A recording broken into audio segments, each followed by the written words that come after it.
XYZ Evening News with Donald Quick. Good evening. I'm Donald Quick with the XYZ Evening News. Tonight we have a special report on the new economic system that went into effect just last week. Our special news correspondent, Shirley McMedia, brings you this report from a local supermarket. Shirley? Thanks, Don. Behind me, you'll see what looks like a normal line of customers paying for their groceries. But if you look very closely, you'll see that they're paying without money. All the customers have to do is place their hand over the laser scanner. It reads their personal identification number, then subtracts the amount of money they're paying for their groceries from the credit they have in their bank account. We've come down here to get the enthusiastic reactions of some of the first people to receive their credit mark. Ma'am, what do you think of the new cashless credit system? Oh, goodness, it's wonderful. I don't have to fiddle around in my purse anymore looking for change or write checks. It makes life so simple. Oh, the mark? I mean, it's just totally cool. It's like my own personal number on my body. Nobody can take it. I can't even lose it. Nobody can steal it. It's totally awesome. Yeah, I'm glad I got the mark. I feel a lot safer now, and I'm glad they made it mandatory. I think it'll make it easier for the law enforcement agencies to keep it,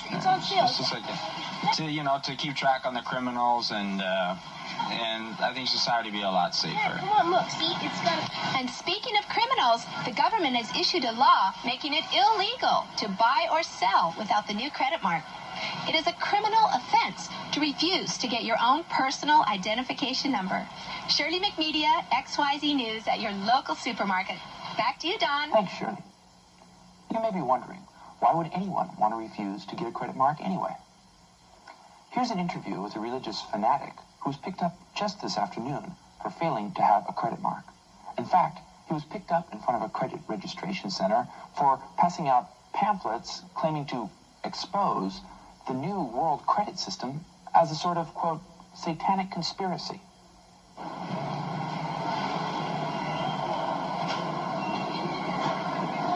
Why did you refuse to take the mark? Because the Bible warns all true Christians not to take the mark, or to worship the world dictator which is known as the Antichrist in the Bible. So do you believe this is worth going to prison or even dying for? Of course I do. You know, I was arrested for warning other people about taking the mark before it's too late. You know, the Antichrist is going to be destroyed, and Jesus is coming back soon. And also it says... Now with me on the show tonight is Pastor Dumkoff, the pastor of one of the largest and most respected churches in our city. Pastor Dumkoff, does the Bible really say that it's wrong to respect, honor, and worship our great world leader? Oh, no. I personally have received the mark myself, and I've advised my congregation to do the same.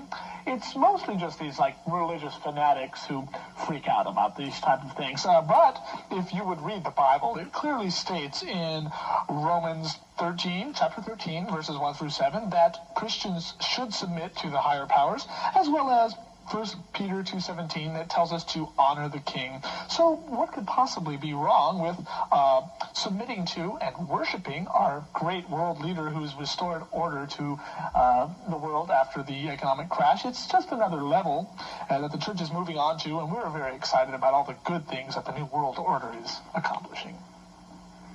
Thank you very much, Pastor. Now on to our next news feature. Although the economic outlook brightened considerably in the last week, the country has been rocked by a series of unprecedented natural disasters that have left relief and law enforcement agencies struggling to maintain law and order. Tornadoes have been ravaging the Midwest, and California was struck by the third major earthquake of this year. Weather patterns throughout the entire continent have been strangely disrupted. Yesterday, in a freak accident, 3 credit registration centers and even a registration enforcement patrol were struck by lightning on an otherwise clear day. In a statement released, the government has denied the popular rumor attributing this and other freak natural phenomenon to a number of self-proclaimed prophets or rebel Christian leaders. It is said that these are merely natural variations in weather patterns and may, in fact, be due to the greenhouse effect or global warming. The government urges all citizens to remain calm and promises that future research will no doubt solve these and other problems. Well, that's part of our world tonight. This is Donald Quick with XYZ Evening News, wishing you a good night.